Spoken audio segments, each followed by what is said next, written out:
નમસ્કાર સાથી મિત્રો, એક્ઝામ સાથી ચેનલમાં આપ સૌનું હાર્દિક સ્વાગત છે.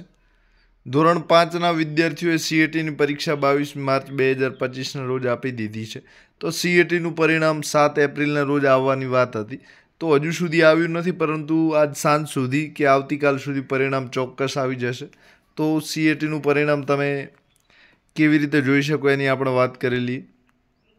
તો સીઈટીનું પરિણામ તમારે જોવા માટે સ્ટેટ એક્ઝામિનેશન બોર્ડની જે વેબસાઇટ છે એના માટે સેબ લખવાનું છે, સેબ પર ક્લિક કરવાનું છે અને પછી આ જે વેબસાઇટ છે એના પર અહીં પ્રિન્ટ રિઝલ્ટ આપેલું છે એના પર ક્લિક કરશો એટલે રિઝલ્ટ જોઈ શકશો. એમ ના કરો તો આ વેબસાઇટ ખોલવાની છે. તો તમે વેબસાઇટ ખોલશો તો આ રીતે માહિતી અહીં વેબસાઇટ છે અહીં લખેલું આવી જશે કે સીઈટી ધોરણ 5નું પરિણામનું જાહેરનામું, અને અહીં નીચે લિંક આપેલી છે. તો એ રીતે તમે રિઝલ્ટ જોઈ શકશો.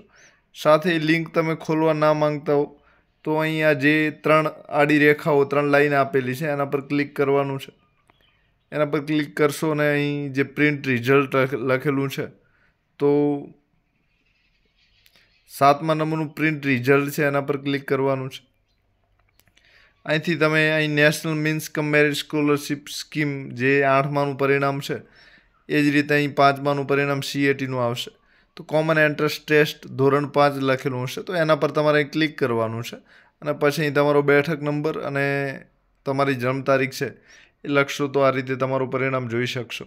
તો બેઠક નંબરને અંગ્રેજીમાં સીટ નંબર કહેવાય છે. તો તમારી જે હોલ ટિકિટ હશે એમાં સીટ નંબર લખેલો હશે એ તમારે અહીં લખવાનો છે અને બીજા નંબરમાં જન્મ તારીખ લખવાની છે અને અહીં સબમિટ કરવાની છે. પછી તમારું જે પરિણામની પીડીએફ છે ઓટોમેટિક ડાઉનલોડ થઈ જશે. પછી ડોક્યુમેન્ટમાં જઈને તમે એ પીડીએફ છે એ જોઈ શકો છો.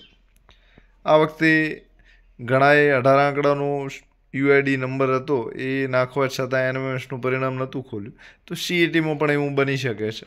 તો સીટ નંબર હોય તો સારું કહેવાય છે, એ ના હોય તો 18 આંકડા નંબર તમે નાખી શકો છો, અહીંથી પરિણામ જોઈ શકો છો. તો પરિણામમાં નિશ્ચિંત રહો, આજ સાંજ સુધી આવી જશે. આજ સાંજ સુધી ના આવ્યું તો આવતીકાલ ચોક્કસ આવી જશે. તો આ રીતે તમે આ વેબસાઇટ પરથી પરિણામ જોઈ શકો છો. વેબસાઇટનું નામ છે sebexam.org અને પ્રિન્ટ રિઝલ્ટ પર. સાથે કયા ડોક્યુમેન્ટ એટલે કે કયા પ્રમાણપત્રોની જરૂર પડશે, તો શાળામાં જવા માટે કયા પ્રમાણપત્રની જરૂર પડશે. જ્ઞાન સેતુ શિષ્યવૃત્તિ મેળવવા માટે કયા ડોક્યુમેન્ટની જરૂર પડશે.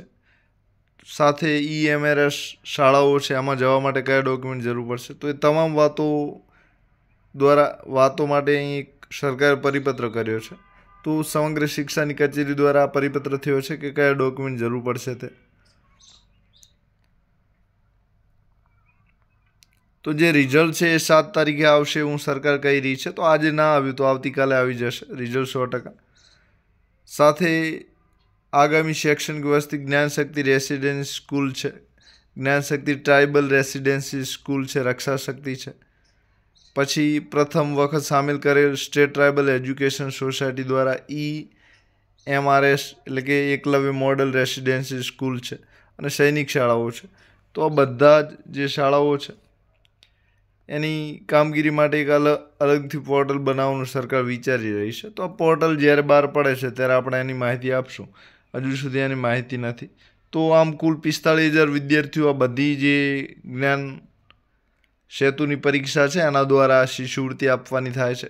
રક્ષાશક્તિમાં શાળાઓ આપવાની થાય છે અને જ્ઞાનશક્તિ શાળાઓ છે ત્યાં એડમિશન આપવાનું થાય છે. તો 30,000 વિદ્યાર્થીઓને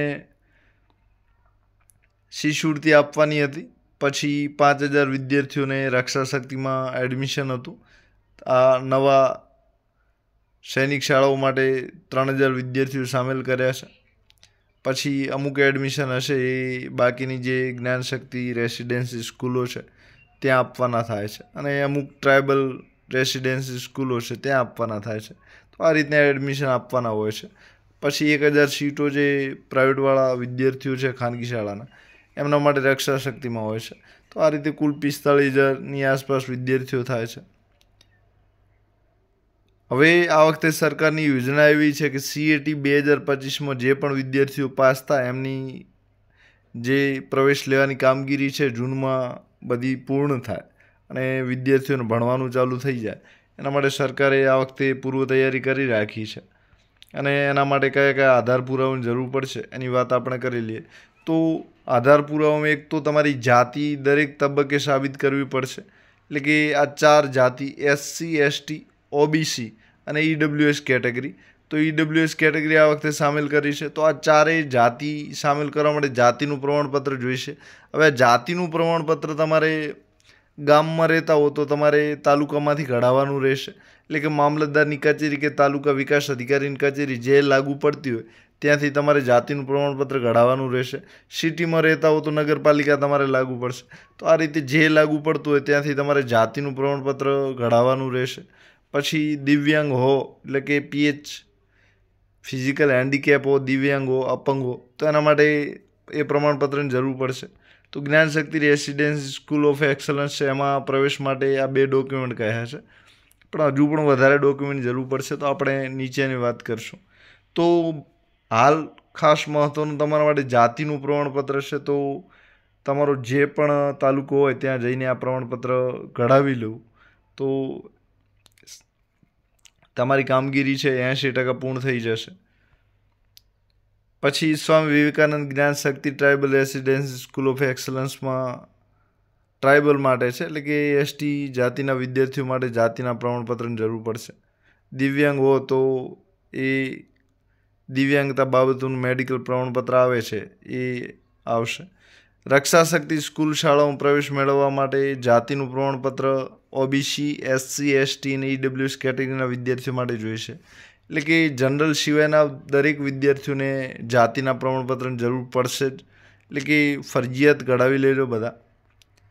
પછી EMRS Eklavya model residence school છે એ શાળામાં પ્રવેશ મેળવવા માટે ઘણા બધા ડોક્યુમેન્ટ જરૂર પડે છે. તો કયા કયા ડોક્યુમેન્ટ જરૂર પડશે એ આપણે અહીં વાત કરી લઈએ. તો એક તો જન્મનું પ્રમાણપત્રની જરૂર પડશે, એટલે કે તમારા નગરપાલિકાને જે જન્મ માટે દાખલો આવે છે એની વાત છે. પછી બીજો કોઈ પુરાવો હોય તો પણ અહીં લખેલો જ છે. તો સક્ષમ સત્તાધિકારી દ્વારા જાહેર કરાયેલ જન્મ તારીખનું પ્રમાણપત્ર હોય, એટલે કે તાલુકા જિલ્લાની કચેરીમાંથી, જેમાં ગ્રામ પંચાયતમાં તલાટીનું હોય તો પણ ચાલે. Notified area council, municipal corporation, લશ્કરી હોસ્પિટલ, સંરક્ષણ કર્મચારીઓના સેવા રેકોર્ડમાંથી જન્મ તારીખ હોય અથવા એફિડેવિટ કરેલું હોય તો આ તમામ પ્રમાણપત્ર જે છે એ જન્મના પ્રમાણપત્ર તરીકે ચાલશે. પછી આધાર કાર્ડની જરૂર પડશે. ત્રીજું નિવાસના પ્રમાણપત્રની જરૂર પડશે, તો ડોમેસાઇલ સર્ટિફિકેટની જરૂર પડશે.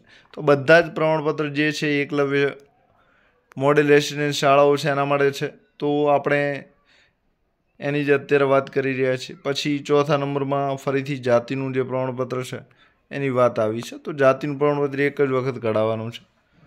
પછી એક જ તાલુકામાં સેવા આપતા સરકારી હોસ્પિટલના ડૉક્ટરો હોય, પેરામેડિકલ સ્ટાફ હોય તો એમના જે બાળકો છે એમના માટે માતા પિતાના સેવાના પ્રમાણપત્રની જરૂર પડશે. એટલે કે જ્યાં નોકરી કરી રહ્યા છે ત્યાંથી આ પ્રમાણપત્ર મળશે. પછી અપંગતાનું પ્રમાણપત્ર, તો જે તે જિલ્લાનો સિવિલ સર્જન છે, એટલે કે તમારા જિલ્લાની સિવિલ હોસ્પિટલ હોય ત્યાંથી આ મેડિકલ પ્રમાણપત્ર મળશે. પછી અગાઉના વર્ષનું, એટલે કે અગાઉના ધોરણમાં તમે જે ભણ્યા છો, એટલે કે હાલ 5માની જ વાત આવશે. અને ચોથાનું જ નહીં માંગે, કદાચ 5માનું માંગશે તો એનું પરિણામ માંગશે કે કેટલા ટકા તમારું પરિણામ છે. અને ક્યાં ભણવા ના ગયા તો એફિડેવિટ વકીલ પાસે કરાવી લેવાનું. પછી 8મા નંબરમાં શાળાનું બોનોફાઇડ પ્રમાણપત્રની જરૂર પડશે. તો નોંધણી અથવા પાસ થવાનું પ્રમાણપત્ર, તો શાળાના જે આચાર્યશ્રી છે એ કઈ શાળામાં ભણે છે, ક્યારથી અભ્યાસ કરે છે, શું એમની જાતિ છે, શું જન્મ તારીખ છે, આ બધું જ આ બોનોફાઇડમાં આવે છે. તો બોનોફાઇડમાંથી બધું મળી જશે. પછી ટ્રાન્સફર પ્રમાણપત્ર છે, તો પાછલી જૂની શાળામાં તમે શાળા છોડ્યાનું પ્રમાણપત્ર, એટલે કે LCની જરૂર પડશે. 10 નંબરમાં શાળાના કયા પ્રકારની શાળા છે, તો એ શાળાના આચાર્યશ્રી છે એ તમને આ પ્રકારનું પ્રમાણપત્ર કાઢી આપશે. તો મુખ્યત્વે આ જે શાળાનો પ્રકાર છે તો CATનું વિદ્યાર્થી જે શાળામાં ભણવાની જાય છે ત્યાંથી આ મળશે, એટલે અત્યારે એની ચિંતા કરવાની નથી. અને ક્યાંય ભણવા ના ગયા, મૂળ શાળામાં રહેતા હો તો એના માટે જરૂર પડશે. હળપતિ જાતિના વિદ્યાર્થીઓ જે છે એમને એમની રીતે જે જાતિનું પ્રમાણપત્ર નીકળે છે એ લાવવાનું રહેશે. એટલે કે તાલુકામાંથી અને સમાજ કલ્યાણ અધિકારી છે, મામલતદાર કચેરી છે, ત્યાંથી મળશે. પછી આદિમ જાતિના જે જૂથો છે એટલે કે એસટી માટે ખાસ હોય છે, તો એમને એમનું પ્રમાણપત્ર. વિધવા માતા પિતાના બાળકો માટે પિતાના મરણના દાખલાની જરૂર પડશે. અપંગ માતા પિતાના બાળકો માટે માતા પિતાના દિવ્યાંગ હોવા અંગેનું પ્રમાણપત્ર. વિદ્યાર્થી જેના માતા પિતા કોવિડ કારણસર મૃત્યુ પામેલા હોય તો ડૉક્ટરનું તબીબી પ્રમાણપત્રની જરૂર પડશે, એટલે કે ડૉક્ટરી સર્ટિફિકેટની જરૂર પડશે. પછી જ્ઞાન સેતુ મેરિટ સ્કોલરશિપ યોજના માટે શિષ્યવૃત્તિ તમારે મેળવવી હોય તો જાતિના પ્રમાણપત્રની જરૂર પડશે. પછી કોઈ વિદ્યાર્થી અપંગ એટલે કે દિવ્યાંગ હોય તો દિવ્યાંગના પ્રમાણપત્રની જરૂર પડે, બાકી જરૂર ના પડે. તો આટલા પ્રમાણપત્રની જરૂર છે.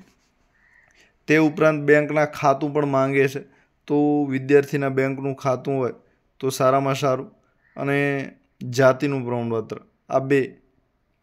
હવે છેલ્લે અંતમાં હું કહી દઉં કે આ ડોક્યુમેન્ટ છે, અત્યારે તો જાતિનું પ્રમાણપત્ર એક જ માંગ્યું છે, એટલે કે કઢાવીને રાખજો એવી વાત કરી છે. પરંતુ રક્ષા શક્તિ બીજામાં તમારે એડમિશન લેવાનું થાય તો જે ડોક્યુમેન્ટ છે એ જે તે શાળાવાળા અલગથી મંગાવે છે. તો કયા ડોક્યુમેન્ટ હોઈ શકે છે? તો એના માટે એક તો LCની જરૂર પડશે.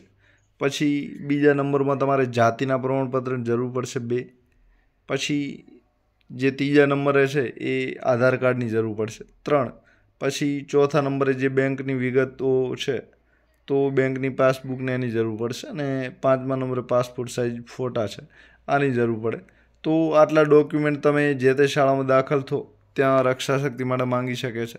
સાથે આ જે ડોક્યુમેન્ટ ગણાવ્યા છે એ CATના ફોર્મ ભરતી વખતે, એટલે કે તમે જો મેરિટમાં આવી જાવ છો તો એનું ચોઇસ ફિલિંગનું ફોર્મ ભરવાનું આવે છે, એના માટે પણ જરૂર પડશે.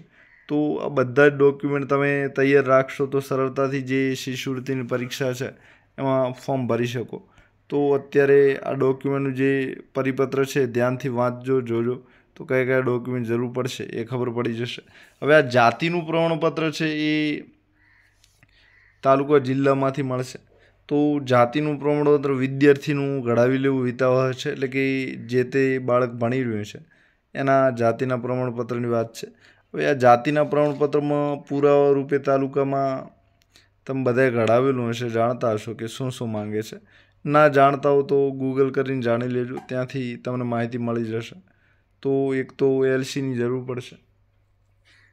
પછી તમારા ભાઈ બહેનનું જાતિનું પ્રમાણપત્ર હોય તોય ચાલે, પિતાનું પ્રમાણપત્ર હોય તો પણ ચાલે, તો એક આધાર કાર્ડ. તો આટલા બધા ડોક્યુમેન્ટ જરૂર પડે છે. આનાથી વધારે ડોક્યુમેન્ટની જરૂર પણ હોઈ શકે છે. તો એના માટે તમે જે ઓનલાઈન છે એ માહિતી લઈ લેજો, મળી જશે, અને એના વિડીયો પણ મળી જશે. સાથે ચોઇસ ફિલિંગને બધું કઈ રીતે કરવું તો એ પણ તમે વિડીયો આપણા જોઈ શકો છો. તો બધા જ ડોક્યુમેન્ટની તમને વાત કરી દીધી છે. અત્યારે ખાસ તમારા મહત્ત્વની કામગીરી છે જાતિનું પ્રમાણપત્ર, તો એ કઢાવી લેજો. અને બીજું બેંકનું ખાતું જોઈશે. તો આ બંને વિદ્યાર્થીનું, જે વિદ્યાર્થીને ક્યાં બહાર જવું છે, શિષ્યવૃત્તિ મેળવી હોય છે, તો એ 5માવાળા વિદ્યાર્થીની વાત છે, તો એમના જરૂર પડશે. તો આ 2 વસ્તુ સાથે બેંકનું ખાતું છે તો રાષ્ટ્રીયકૃત બેંકમાં ખોલાવજો, એટલે કે સ્ટેટ જે SBI છે, સ્ટેટ બેંક ઓફ ઇન્ડિયા છે, પછી બેંક ઓફ બરોડા છે, ICICI છે, HDFC છે, આવી મોટી બેંકો જે છે એ ગમે તે ચાલશે. ગ્રામીણ બેંકનું ન કઢાવતા, કારણ કે એ ચાલશે નહીં. તો આટલા બધા ડોક્યુમેન્ટ જરૂર પડે છે. તો આ ડોક્યુમેન્ટનું પરિપત્ર છે, ધ્યાનથી વાંચી લેજો. સાથે આ જે મોટું લિસ્ટ ડોક્યુમેન્ટનું 8 થી 9 ડોક્યુમેન્ટ છે એ તમારે બધા નહીં માંગે. એ એકલવ્ય મોડેલ રેસિડેન્સ સ્કૂલ શાળાઓમાં પ્રવેશ મેળવવા માટે છે, તો એના માટે આ માંગશે. સાથે જ્ઞાન શક્તિ શાળાઓ છે, જ્ઞાન શક્તિ ટ્રાઇબલ રેસિડેન્શિયલ શાળાઓ છે, રક્ષા શક્તિ છે, તો એના માટે 5 ડોક્યુમેન્ટની જરૂર પડશે. તો એની મેં વાત કરી દીધી છે. એક જાતિના પ્રમાણપત્રની જરૂર પડશે, બીજું LCની જરૂર પડશે. પછી તે ત્રીજા નંબરમાં બેંકના ખાતાની જરૂર પડશે. પછી ચોથા નંબરમાં આધાર કાર્ડની જરૂર પડશે, અને 5મા નંબરમાં ફોટા. તો આટલા ડોક્યુમેન્ટ તો માંગશે. તો આ તૈયાર રાખજો. આધાર કાર્ડમાં કોઈ ભૂલ હોય તો સુધરાવી દેજો, તો જેના લીધે પાછળથી ધક્કા ના ખાવા પડે. તો આપ સૌનો આભાર. Thank you very much. Exam સાથી ચેનલ જરૂર સબસ્ક્રાઈબ કરો. નોટિફિકેશન બેલ ચાલુ ના હોય તો કરી દો, જેના લીધે કોઈ પણ CATના વિડીયો આવે છે તો જોઈ શકો છો. સાથે ચોઇસ ફિલિંગ શું છે, રજિસ્ટ્રેશન કઈ રીતે કરવું, કયા ડોક્યુમેન્ટ જોઈશે, એના માટે આપણે વિડીયો બનાવેલા છે, એ ક્યાં અપલોડ કરવા, એની કઈ રીતે જાહેરાત આવશે, તો એના જૂના વિડીયો બનાવેલા છે, નવો વિડીયો પણ બનાવેલો છે. તો બધા જ વિડીયો તમે CATના પ્લેલિસ્ટમાં જઈને જોઈ શકો છો. તો આપ સૌનો આભાર. Thank you very much.